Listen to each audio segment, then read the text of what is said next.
Welcome to the Manning Up on Real Estate podcast. This is the podcast where we will have real talk on what is happening in the local market of Greater Vancouver. Here we'll discuss the news, strategies, and interviews to help you man up on your real estate career. I'm your host, Cameron Manning. All right, listeners, thank you for joining me again here for another exciting episode of the Corona Chronicles here on the Manning Up on Real Estate podcast.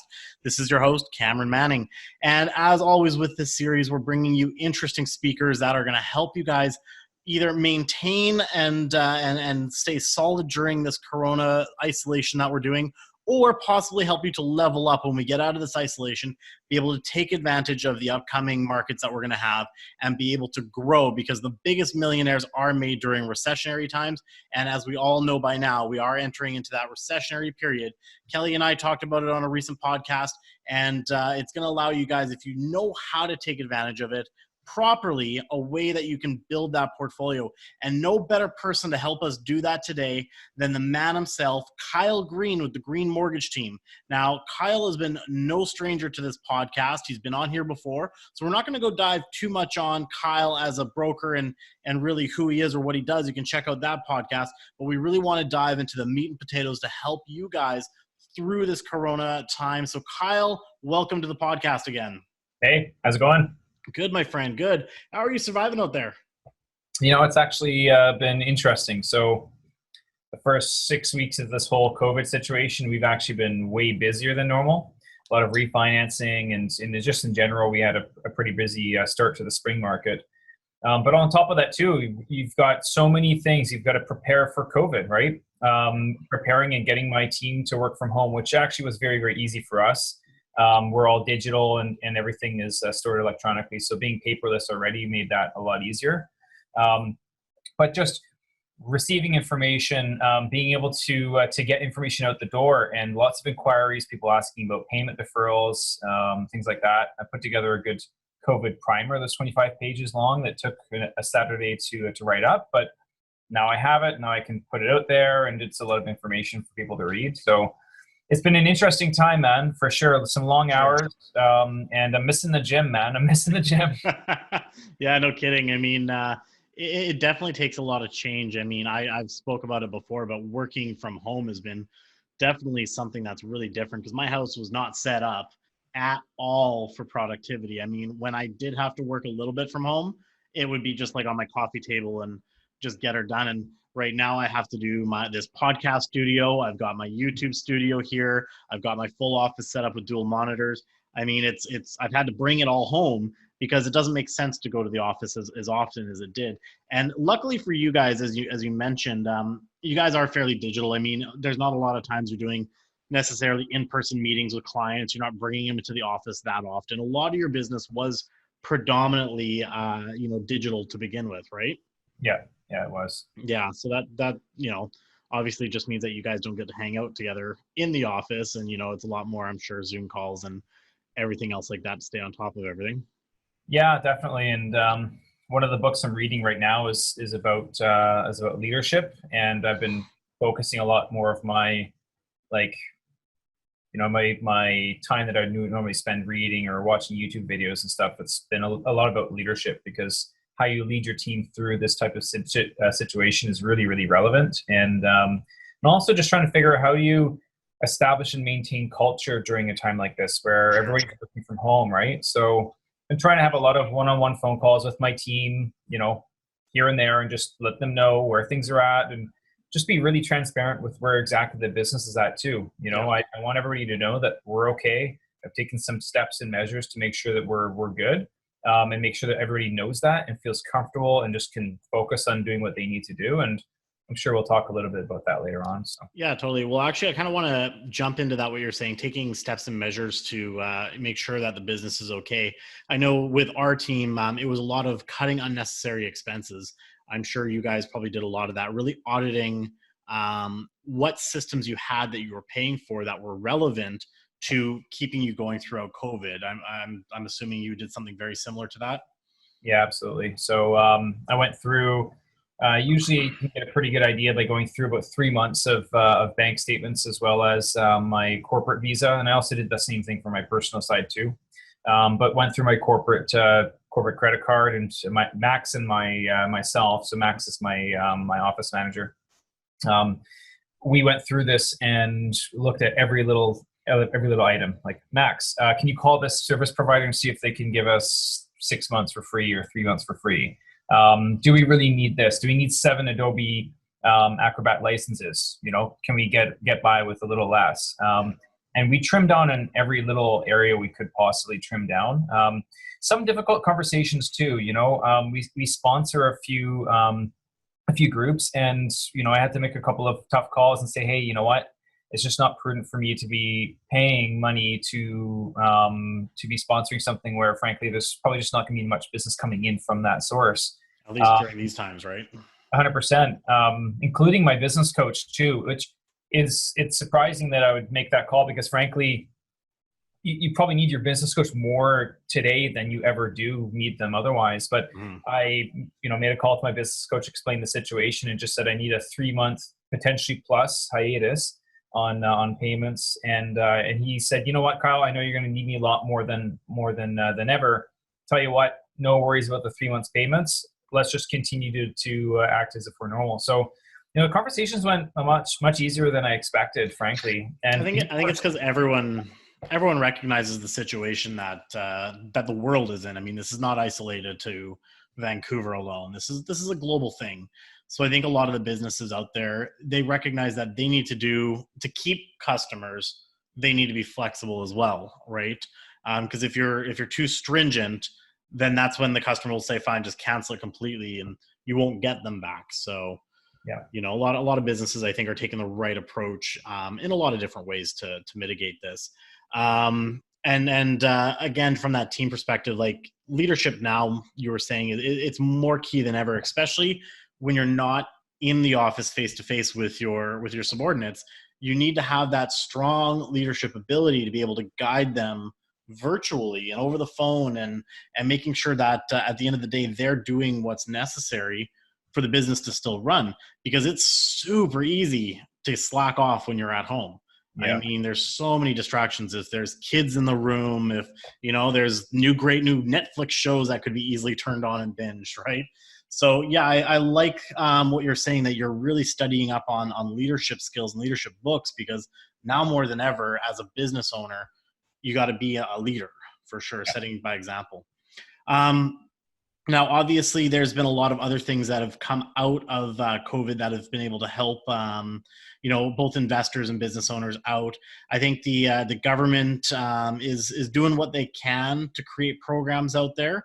But one of the biggest ones that obviously we've been talking with our clients about is the mortgage deferral. And I know there's a bunch of different trains of thoughts. I've seen so many people say, yes, do it. Others saying, no, absolutely, find a way to pay your mortgage.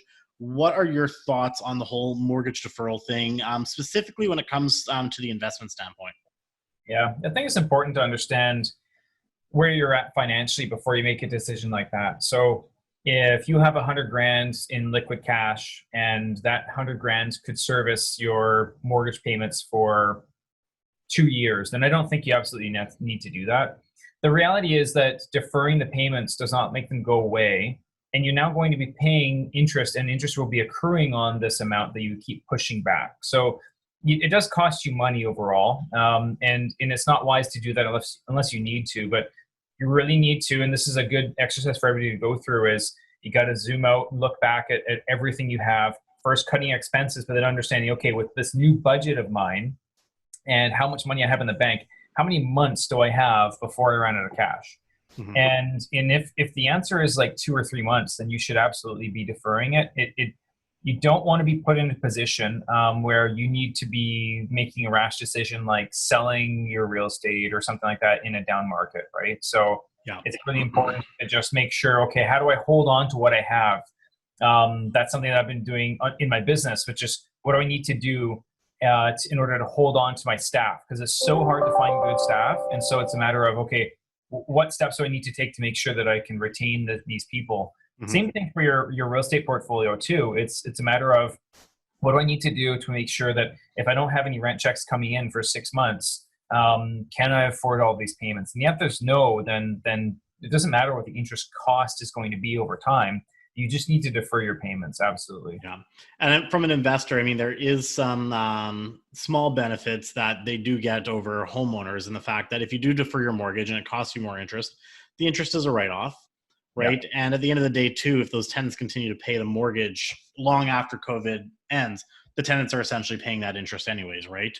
So, if you are in that position where you don't know if your tenant is going to pay the rent this month, then yeah, it could be an idea if you can't service that. Or if you've got a large portfolio. I mean, I see this too. If you've got 10, 20 properties and you can't service one, you better be looking at options, because any one of those properties, a tenant might lose their job or might not be able to pay their rent, right? So you definitely have to take the action steps necessary. And now more than ever, I mean, it sucks because wait times are just brutal on the phone right now with the banks, and but they've been trying to streamline that a little bit. So what are some things that the banks are doing to help get people through this process? Because I know they're fielding thousands of calls at this point for this stuff. Yeah. Some lenders allow you to actually do an email, which is much easier. You send an email in, and within a couple of days they're responding. It's important that if you need to defer your payment that's due in 2 days, you should have probably called a week ago, not 2 days prior to the date that the payment's due. So every bank has, and every lender, I should say, has a website and a page dedicated to the COVID situation. And on that site, they're giving you some ideas and tips on how you can make this process easier. I mean, if you think about it, in general, it's much easier for a bank to just service these requests by just handling on inbound emails as opposed to phone calls. Just a bit more of a efficient process. So the lenders that are doing that, it makes it a bit easier. Also, on top of this too, what we've advised some of our clients too is that if it's really tough waiting on hold for 6 hours, or you've emailed and you haven't heard back, a lot of lenders allow you to skip one payment per year with no penalty. And so if you all log into your online banking, a lot of the time there's a button right there. You click skip a payment.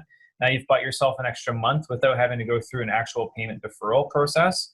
And then you can call in maybe in 2 weeks' time. If you're calling at the end of the month, right before the payments are due, or the very beginning of the month when the payments are already due, because some people are going to make that mistake of, oh yeah, I didn't have money in the bank. I'm going to go defer that payment, which, by the way, don't do that. You have to defer it ahead of time. Yeah.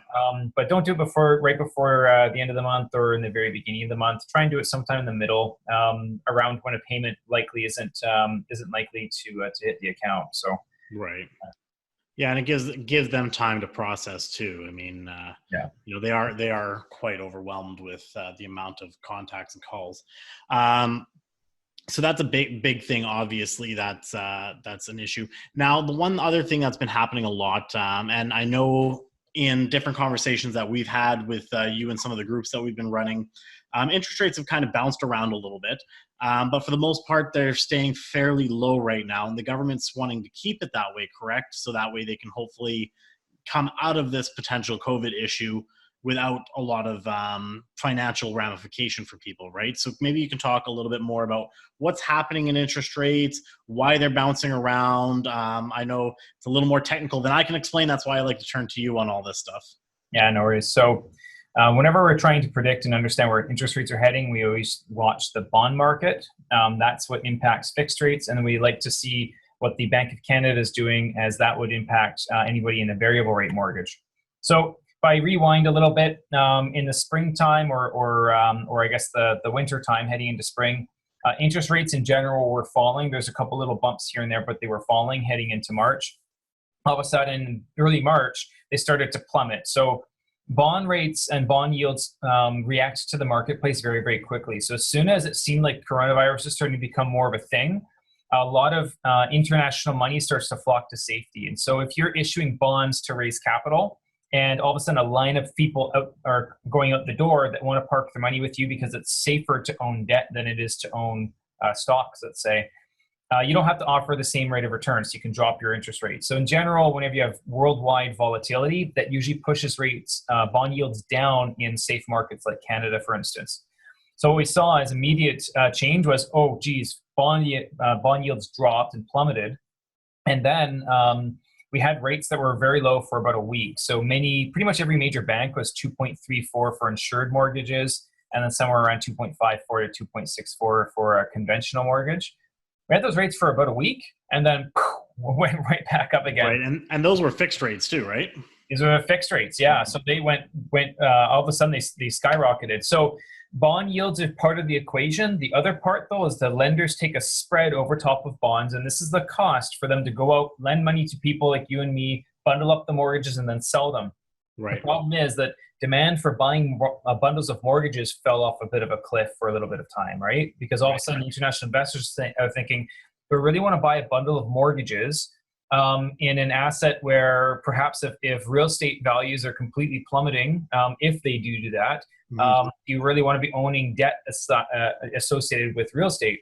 On top of that, too, we might be lending money to borrowers that can't afford their very first payment, right? So very interesting situation. So as much as the bond yields have fallen, all of a sudden the spreads over top of bonds have increased by about the same amount that the bonds had fallen. So we had about a 1 week period where rates were really low, and then boom, they went right back up again. Right. So it was a pretty interesting situation. I remember it very clearly too on Friday the 13th, of course. For sure. One of the lenders emailed us and said, hey, by the way, our rates are going up tonight. And they moved their variable discounts from prime minus 0.65 to prime. And it was like, this is going to happen in a couple of hours. We're like, holy cow. So we rushed to get any deals we had on the go out the door. And now I'm going to switch gears a little bit to talk a little bit about what I was doing from my business perspective. Is I remember, this is where experience helps a little bit. Right. I remember the subprime crisis in 2008, the exact same thing happened. The variable rate discounts dropped and went from prime minus 1% or so to basically prime plus 0.8 for a period of time. And that was the precursor to the Bank of Canada dropping rates incredibly quickly. Because a bank doesn't want to be offering a really big discount off of prime, and then the prime rate drops down to the floor, right? Right. So all weekend, Saturday, Sunday, and then through the week, it was really long hours. Like I'm talking 14-hour days. But I knew there's a very small window of opportunity to get a bunch of refinance deals out the door and hold discounted variable rates just in case the prime rate did drop aggressively. So a lot of conversations with clients saying, hey, I don't have time to discuss the merits of this, but if you want a chance of being able to get this, I need to update your file in like 5 minutes and I need to fire it off to the lender. Yeah. And so we just did that a bunch of times and then had conversations with clients later, in some cases 6 weeks later when the approval came back. I'm not joking. I still have deals submitted March 18th that are just getting reviewed now with some lenders. And now the conversation is, okay, do you like the rate of 1.85% I have for you? Or do you like the rate of 1.55? I have one that's getting approved hopefully today at 1.55%. I don't know anyone who would say anything negative about under 2%. You know, right? But it was just crazy. Like it's such an intense situation where you just don't have time to think. You just have to say, okay, what is the opportunity here? And for us as a business, the first thing was, okay, here's a little window to get a ton of new business in the door, not knowing how slow it will become later on. And so we adapted to that. And I think that it's key that you've got that experience as a broker as well to recognize that that's happening. You know, a lot of people won't have that experience to like watch these numbers all starting to play out and say, all right, we've got bare minimum time. We got to just act fast, get it done. Everyone else will kind of react after the fact and be like, oh, that would have been good, you know? So working with an experienced broker is key in that regards, because you were able to then save quite a few clients, it sounds like, some significant savings on their interest rates. Oh yeah, some of them are in the tens of thousands. It's kind of nuts. The bigger ones particularly, yeah. So, and I talked to a lot of other brokers and a few mastermind groups with other top producing brokers, but a lot of them just weren't around in 2008. It's weird to be the 32-year-old, you know, the old guy in the group, right? But yeah, exactly. But it was very interesting because I did have that experience, and I remember that, and it was a tough time during the subprime crisis, but it's a bit of a lesson that I could apply to what is happening today. And a lot of people are like, "Oh man, that's awesome that you did that," because they're thinking, "Oh man, that I should have done that," but you didn't know it was happening. Don't know if you don't know. Too late, right? Yeah. So it was a very interesting situation. But so what ended up happening is variable rate discounts across the board started to completely fall off, and the Bank of Canada started aggressively dropping rates. So I think it was a 5-week period or so, they dropped down a full 1.5%. The Hmm. Bank of Canada now is at the point where if they went any lower, they'd be essentially 0%, and pushing the negative category, which starts to get really, really wonky and weird. And we don't have enough time to talk about what the hell negative interest rates means. That's something that people can definitely look up in Google. Exactly, and there's some good videos on YouTube to understand that show you a bit more visually, like what happens if you invest your money, you get a little less later. And frankly, one of the reasons that negative interest rates exist is just because of people trading currencies. A lot of the time, money goes into safe currency, so German currency, Swiss currency, etc. And that's a good placeholder to say, yeah, you can park your money here, but to prevent inflation and other factors, they'll say, well, sure, you can park it here, but you'll get less money later. It's basically the gist of it.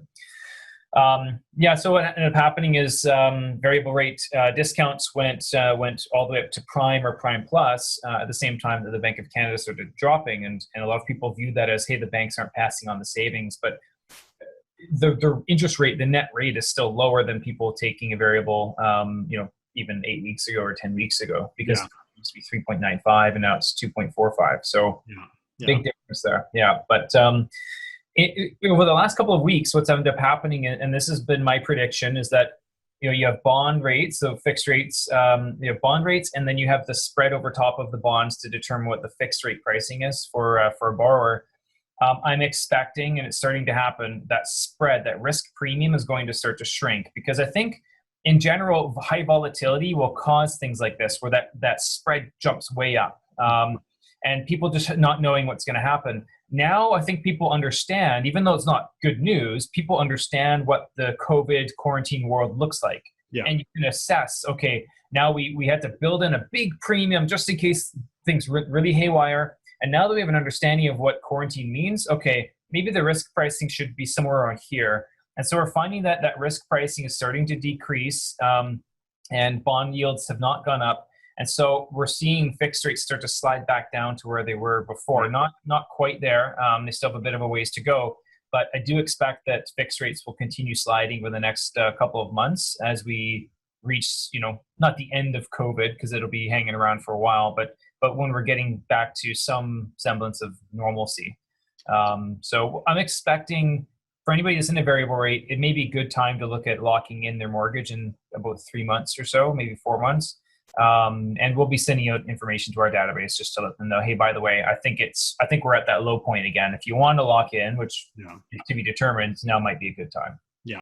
Now that's always the interesting fight between the variable and the fixed, right? Even now, I've seen 3 posts on Facebook alone of people saying, well, I've been quoted this rate at a fixed and this rate at a variable. I really think I should just go for the fixed, even though it's, a decent spread higher. And of course, the sophisticated investors are jumping in saying, obviously go the variable right now, variable at a 30-year term for an investor, go that route, and then you can always lock in later. So it sounds like that's kind of what you're advising a lot of clients at this point to be going to, just based on conversations we've had as well. Yeah. In my opinion, go variable. I don't think the Bank of Canada will be raising the interest rates for probably minimum 9 months, but I think you're probably over a year, honestly. So I don't see any pressure upwards in the short term anyways for variable rates. And I think that you could always lock it into a fixed rate anyway. So a lot of my customers that are more likely to go fixed anyways are now starting to consider the variable, knowing that there's probably going to be a better fixed rate available in the next few months than there is today. Mm-hmm. So that's my advice and input for people. Perfect. Now, I mean, obviously, it's a question that I know you get, and I get as a realtor all the time, and I always preface it that, I don't have a crystal ball, right? But what do you see from the lower mainland market specifically? I'm not going to kind of go broad Canada, because obviously our markets are so different across Canada. But being that we're in Vancouver, we're in the lower mainland, what do you see coming out of COVID that is going to be kind of what's the market, I guess, going to be looking like, do you think? Or do you estimate based on your best knowledge and experience looking at past markets? Yeah. What I'm seeing right now, and my expectation, is that you'll see the market drop between 10 and 15% in many pockets during COVID, and then it will rebound quickly after that. Mm-hmm. I think what might support and provide a floor underneath the market, though, is a very low supply, because if you saw, okay, oh my God, demand is down, I want to get rid of my property, and you saw a flood of supply hitting the market, then buyers would have, the few buyers there are would have their pick of the litter, right? But right now, that's not really the case. And so active buyers, which have dropped considerably, I think that it's fair to say the number of people that were going to buy that are currently actively looking and ready to write an offer, it's probably more like 20 to 30% of those buyers. That's my take on it. And at the end of the day, though, if there's not enough supply, then it will keep the prices at a level spot. I'm noticing that the low and the medium end of the market is getting hit harder. The higher end of the market actually is still moving. If I look at the percentage of larger deals I'm working on right now, larger purchases, detached homes seems to be coming back. I'm still seeing that market is fairly robust. And if I look at it, it's the people that are generally like on the higher end of the income level that are unaffected by this. Those are usually people that are making six figures. They are fully able and capable of working from home. But if you look at people that are on the low end or medium end, especially people that are in the service industry or restaurant or healthcare, or not healthcare, but things like that. Trades maybe. Trades, exactly. Yeah. Those are the people that are really feeling it. So I think that the high end of the market actually is doing okay. The low to the medium end of the market is where it's been softening a little bit. Yeah. And I mean, when we were coming, like right before COVID really hit in Canada here, I mean, we had almost a record March again, right? It was 46% higher sales than last year. And I mean, this kicked in halfway through March. So we know that there's buyers in the market. And I think too, the reason why we're not going to see a huge spike in inventory is because a lot of people are nervous about putting their homes on the market because they're nervous about people coming through their homes. They don't want to risk their families with, showings, even though a lot of stuff's moving online. So I think coming out of this, it's going to keep the inventory relatively lower compared to typical recessionary times where things would spike, which I do agree with you that we'll have a moment of it being down, but I do believe that recovery will be quick. And I think between those interest rates being low and people wanting to take advantage of that, the demand hasn't gone away. 46% increase in sales in 1 month. There are people out there wanting to buy. So it's just a matter of when they're comfortable getting out of their homes and starting to do that again. And I think part of it's going to come too from the government starting to say, okay, we've seen the flattening of the curve.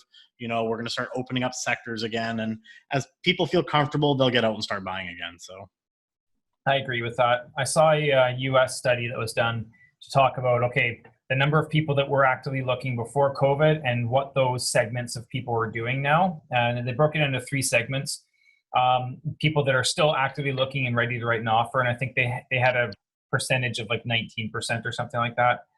People that were tapping the brakes and probably going to do something in a month or two. Basically just a wait and see attitude of like, I don't know how this COVID situation is going to affect everything. Maybe this is the time the bubble bursts finally, which I don't think it will be. But people just tapping the brakes. And that was the largest segment at about 40 or 45% of the buyers. And then there's about 35% of the buyers who just said, hey, I've lost my job, or a lot of my down payment got eroded because it was invested in stocks, or whatever the concern is. But their financial picture has changed enough where they're not going to be buying for the foreseeable future. So I don't think a ton of buyers have been taken out of the equation. And keep in mind that 35%, and stocks are rebounding quickly. People are going to be getting their jobs back for the most part. I think that out of that 35%, at least half of them are probably going to be willing to re-enter the market once their financial security is back in their own mind, right? Yeah, and I think some of that segment too will have had savings put aside that they could live on, even if they've lost their job temporarily, as long as they're able to get their jobs back and they haven't gone too far backwards. On mortgage payments or things like that they're having to catch up with. A lot of them should be able to rebound fairly quickly. And that's really dependent on how long this goes, right? I mean, again, we don't have a crystal ball. As long as we keep our social distancing and all those measures in place, we're seeing the rate of spread dropping. So you're hearing these rumbles of, oh, the government, Ontario is going to open up at this time. Quebec's going to open up this time. We're hearing it starting to come out. Whether it's a little too soon or not, nobody's really going to know. But the sooner people can get to their work and get back to earning income, the sooner we'll see that idea of I want to own a home or I want to upsize, downsize. That'll kind of spur back into the market shortly after. I agree. Yeah, it'll be very interesting. And I think that for those that have their properties on the market right now, when the buyer demand comes back, and you know this more than I do, but there's a bit of a lag time between somebody saying I'm going to list and actually listing the property, Yeah. and that might result in those people that have their properties available for sale in that little window where they might get starting to get multiple offers, and prices might rebound very quickly on the backbone of that low supply. So We're actually talking to a lot of our sellers right now, talking about that window of opportunity, saying that now might be the time, or within the next couple weeks, to get that property on the market. And even if we're on the market now, as long as we've taken the necessary precautions, right, we'll do virtual walkthroughs, limit the amount of showings, no open houses, things like that. There is still buyers, and when that window of opportunity hits, where the government regulations have kind of lifted and more buyers start flooding, we'll be in a good position, because the other people will wait until that government order. And yeah, then you've got that 1-2 week lag time where they're not on the market and you're the prime property on the market. So there's definitely some opportunities to start gearing up. If you want to be on the market, start getting ready now, so that way when that window of opportunity hits, you're already on the market. You're already 3 or 4 days on the market at that point, right? agree. Yep. Yeah. So obviously you and I, we've got a very niche market. We work a lot with investors. And in all honesty, from what I've seen, and obviously I want your opinion, I think now as a buyer, let's move away from the sellers. As a buyer, as an investor, now's kind of an incredible opportunity to be getting into the market, especially with the fear, because one, yeah, there's still low inventory, but there's a lot less demand right now. So we're not in that position where we might be competing. So what are your thoughts from the investment standpoint? Yeah, I'm telling all of my investors, hey, just prepare yourself, get ready, and have your eyes and ears open. Because there will be, out of that small number of sellers, there will be a certain percentage of sellers that are motivated and have to sell for whatever reason. They're in financial difficulty, or they're moving, or whatever it is. Mm-hmm. And if there's low demand, then they will have to drop their price. And so I think you'll see a lot of people just hold their price steady and just say, yeah, there's no reason for me to sell today if I don't have to.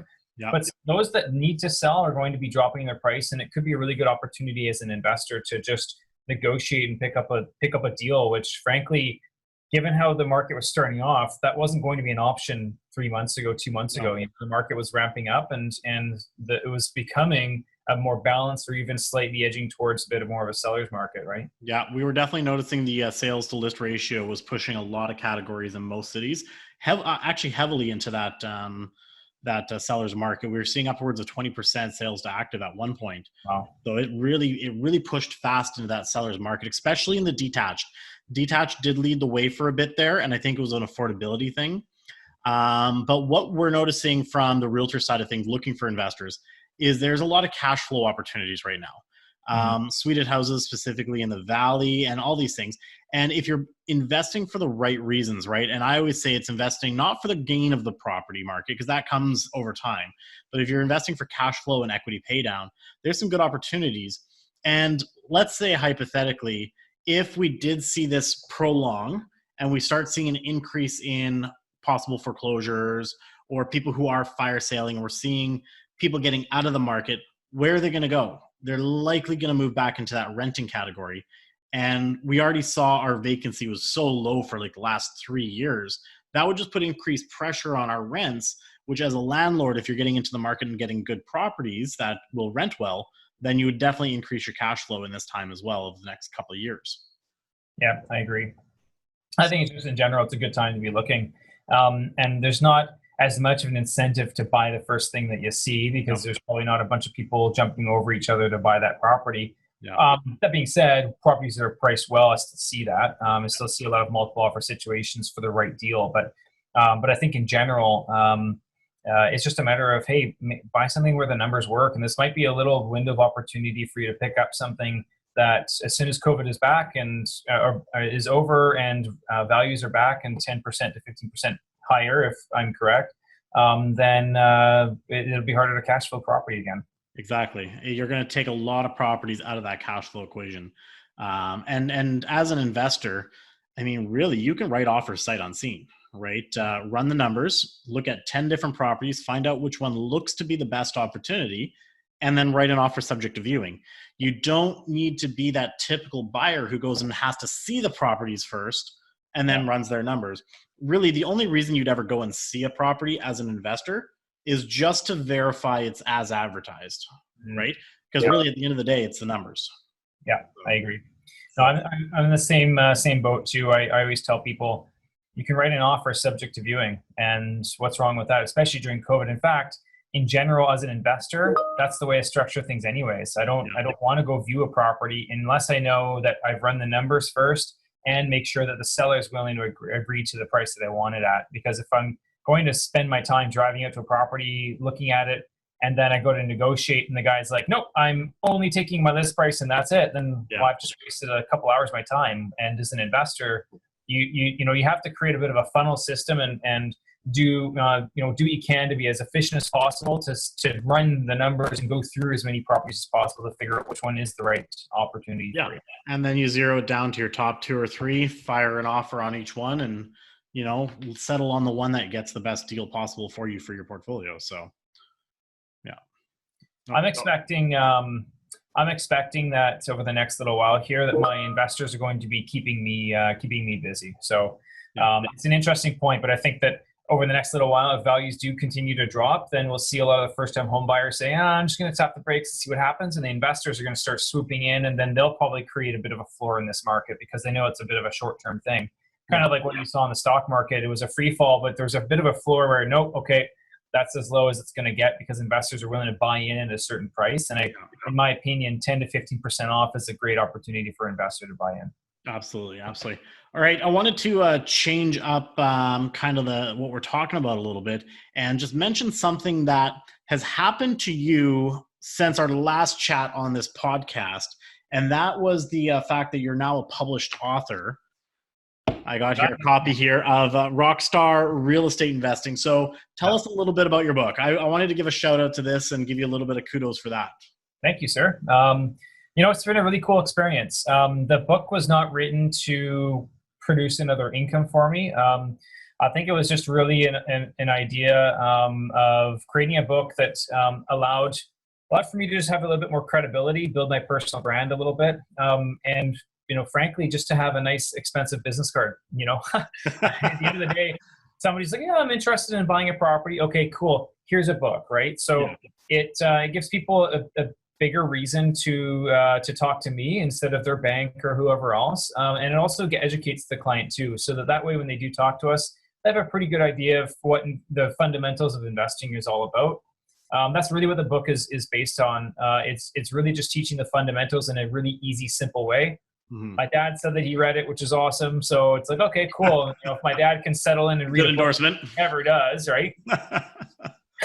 He's probably reading it on the toilet. That's where he likes to read his books. But anyways, but a lot of people said, yeah, I read it over a weekend. It was easy to read and simple, and it made sense, which was what we're going for. We didn't want to make it too complicated and too analytical. I mean, the analytical types are going to dive in and do a lot of their own research anyways. So this is really just to warm up people to the idea of what real estate investing is like and what the fundamentals are, so that people have a better footing to stand on and say, okay, I think I can do this, Yeah.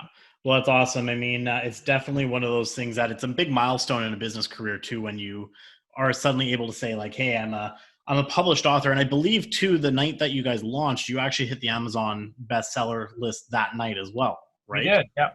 So I remember that night. So it's super exciting, man. I know we've been definitely handing out a significant amount of these copies to our clients as well when we get new clients, because again, it ties into that team thing, right? We work heavily with Kyle as a broker. He's part of our team essentially. So again, being able to say like, listen, this is who you're going to be working with when we refer has been an awesome tool for us as well. So, guys, if you want to take a look at this book, I'm going to put a link to Amazon in my show notes. So just make sure you go and click on that link, pick up a copy of this book. And again, now more than ever, I mean, it's time to pick up new skills. And if you're thinking about investing, you're listening to this podcast, well, here's an easy read you can pick up. And I mean, what else are you going to do right now? You're stuck at home. So, Exactly. Take advantage of the book. And then Kyle, you've been on the podcast before, so I'm sure you remember I'm going to ask this question. But other than your book, What is a book that you're either reading right now or something that's been extremely impactful for you that somebody as well during this quarantine time, they should maybe look at picking up and either listening to on whatever Audible or getting a hard copy if that's their forte? Yeah, a book that I read in late 2019 was called Traction, and they talk about the EOS, the Entrepreneur Organizational System. And it was really, really cool. I implemented a lot of it into my business, but it really breaks down like everything. One of the cool things that I ended up doing that I took out of the book was I created my 5 year from now organizational chart about, who does what in the business. Right. And then you take that same chart that you of your future business and where you want to be in 5 years, and then you say, okay, currently who is filling those roles in the company? And then you look at that and you realize, okay, well, right now I'm filling a lot of those seats, and you have to slowly figure, okay, what do I need to do? Who do I need to hire, et cetera, to fill that in and achieve the goal? But when you kind of break it down like that, it really helps. Gives you that visual representation too. Exactly. The visual was really good. We went over at our staff retreat in early January, and it gave a lot of clarity, I think, to the team on like, okay, this is where we're heading, right? It kind of gave you an idea of, okay, I understand now what Kyle's vision of the company is. So it had more clarity on that, but also it gave people that are in separate or different roles an idea of, oh, okay, well, even though right now they may report directly to Kyle and they think that there's more room for improvement or growth, that Kyle's goal is actually to have somebody slotted in between that, and maybe that could be me, right? And so it's a good employee retention tool. But there's a ton of other stuff that's in there, like how to run your meetings and what kind of, how to make sure that you're tracking the data and what your KPIs or key performance indicators are and all these other things. And it really tied it in nicely together. And if you're interested in like really diving deep into it, they also have implementers, they call them. So it's basically like a business coach that will then work with you to implement all the things that are in the book. But it's really helped me just slowly transform my business more and more into being more and more professional and organized and have a way of doing things over and over and over again. And I think that for any business that's trying to scale and to grow into that, it really helps because I found it way easier to learn how to become a good mortgage broker than it is to become a good business owner. There's so many hats you have to wear. I'm not just wearing the mortgage broker hat anymore. I have to deal with HR and hiring and firing and cash flow management and marketing and sales and operation and systems. It's just, there's so many things to understand. So many moving parts, absolutely. So that was Traction, you said. Is it the one by Gino Wickman? Gino Wickman. Okay. So Traction by Gino Wickman, because there's actually 2 books called Traction out there. So I want to make sure I get the right one. So go take a look at that, especially if you're in business for yourself. Even as an investor, if you're looking to grow a large portfolio, this might be a good opportunity, this book, it sounds like, too, to get that clear image of who you need. And it might not be hires, but it might be all your different levels of your power team to be able to support a large portfolio too. Yep. So that's awesome. Again, guys, go take a look at Rockstar Real Estate Investing. I'm going to link that below as well, so that way you get a copy of Kyle's book. And obviously, if you guys want to get in contact with Kyle, what's the best way someone can reach out to you right now so they can potentially do a portfolio review? They could find out if they qualify for a mortgage, if they're a first-time home buyer, whatever. Yep. Website's probably the best way because it'll have our email address and our phone number there. So www.greenmortgageteam.ca. Perfect. And we're going to also link that in the show notes as well. So make sure you guys get in touch with Kyle.